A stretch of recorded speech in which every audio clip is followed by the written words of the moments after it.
Hello everyone, this is Calvin Professor C here. So thank you for watching my video, and in case this is the first time you are here in this channel, my name is Calvin, and this channel is all about helping new mortgage agents making more money faster. Every week, this channel I will produce some tips and tricks and some material that will help you make your daily work easier, okay, and be more successful. Now, today I am going to talk about the 3 most common mistakes that a new mortgage agent made. Before I do that, I want to tell you that my digital course is right now on sale. You can get 20% off by inputting the discount code YT offer. YT, so kind of like YouTube, YTOFFER, and I will put that in the video description. So right now it's doing a discount on that, but in case you say, I don't want to learn from the computer, I want to learn from you, Professor, live. I also have a live workshop.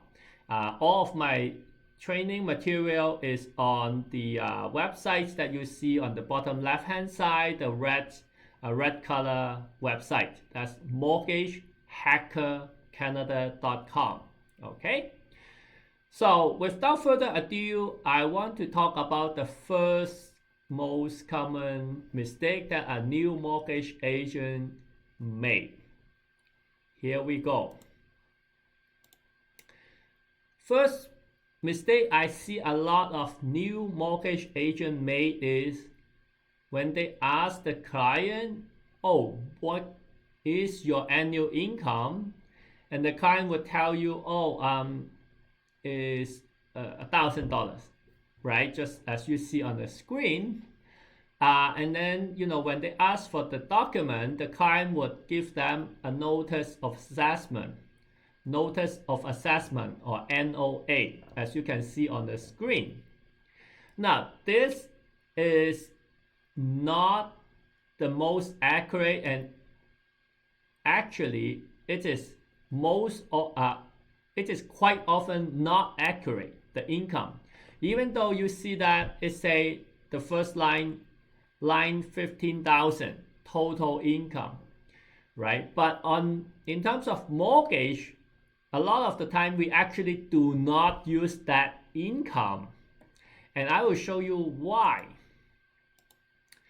Now, this screen, we are looking at a T1 general, T for Tom, 1 as in 1, 2, 3, T1 general.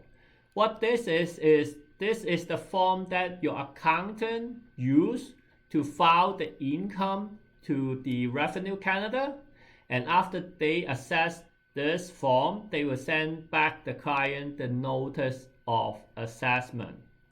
Okay, so as you can see, this line 15,000 here is actually composed of all this income and deduction and all that. And in this example, the total income for this client is $33,810.14. But in fact, this is inaccurate because there is a rental deficit.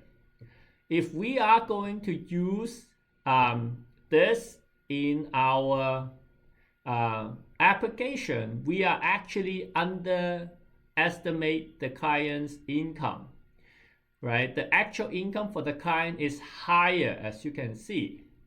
Now, there are also some other instances that we should use a lower income on the mortgage application. For example, if the client has some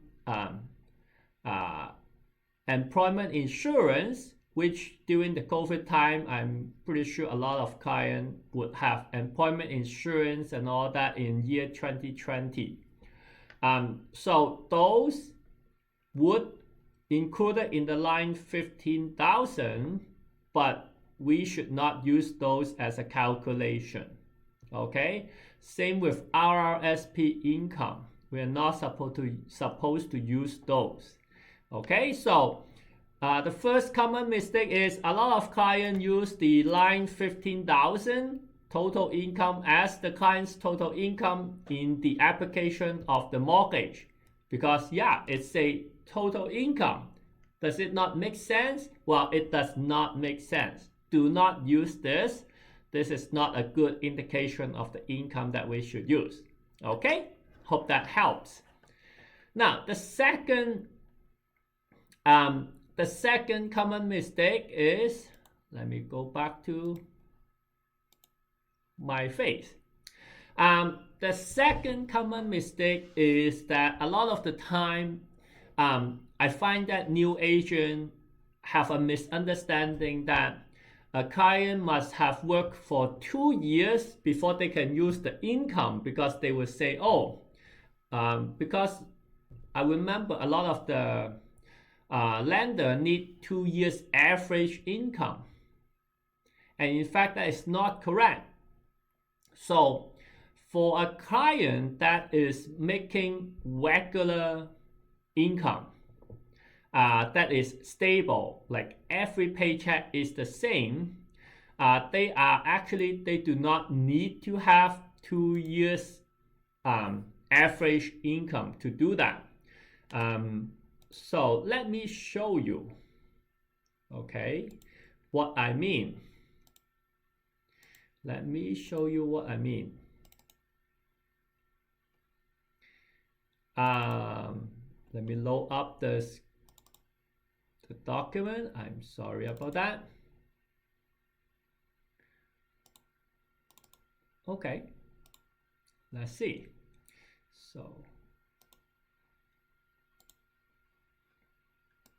okay, so as you can see, this is a pay stub, and here on the current amount, gross income 2153.4, 2153.84.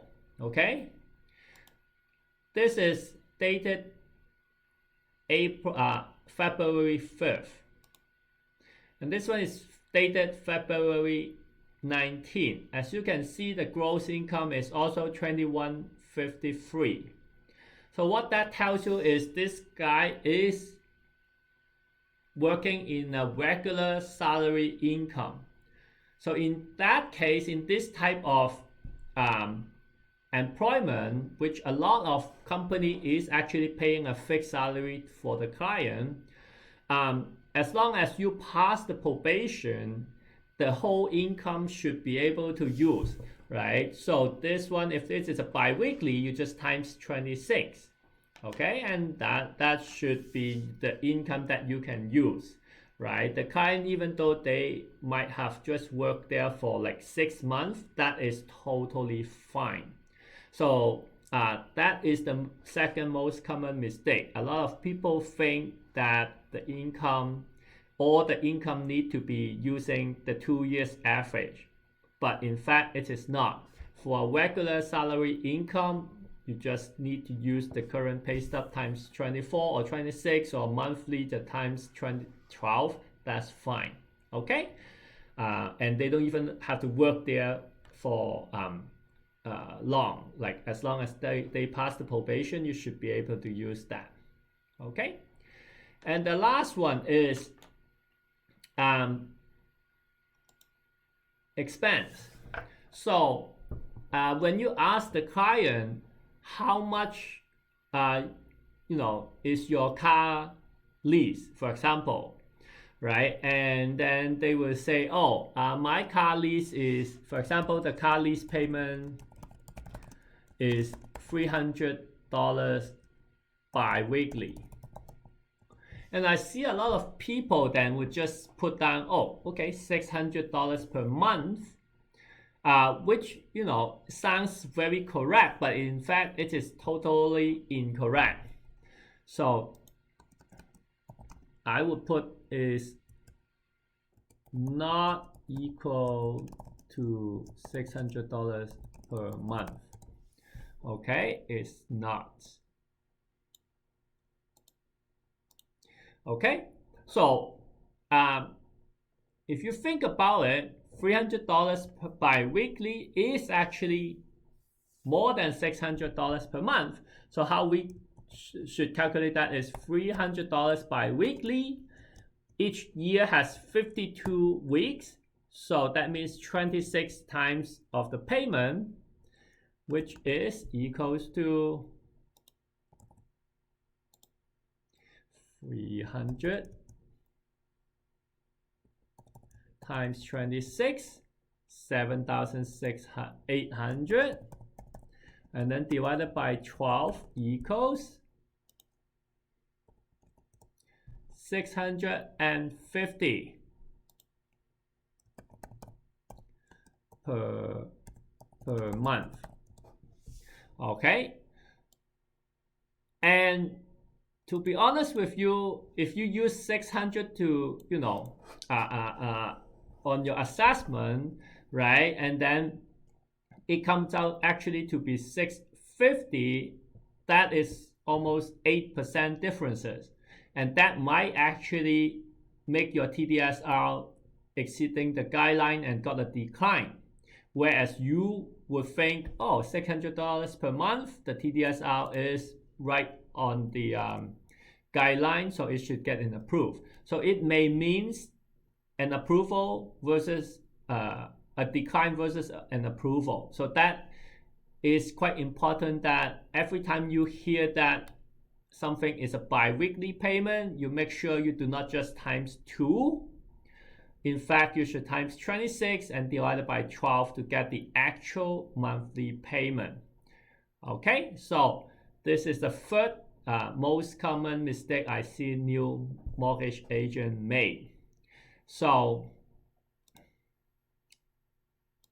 let me get back to here, and I hope by watching this short video, it will give you some good tips to make your work more efficient, and hopefully that will help you make more money faster. Okay, so if you like this channel, subscribe it. Again, go to my website to take advantage of the discount that we are offering, and I will see you next week. Okay, see you.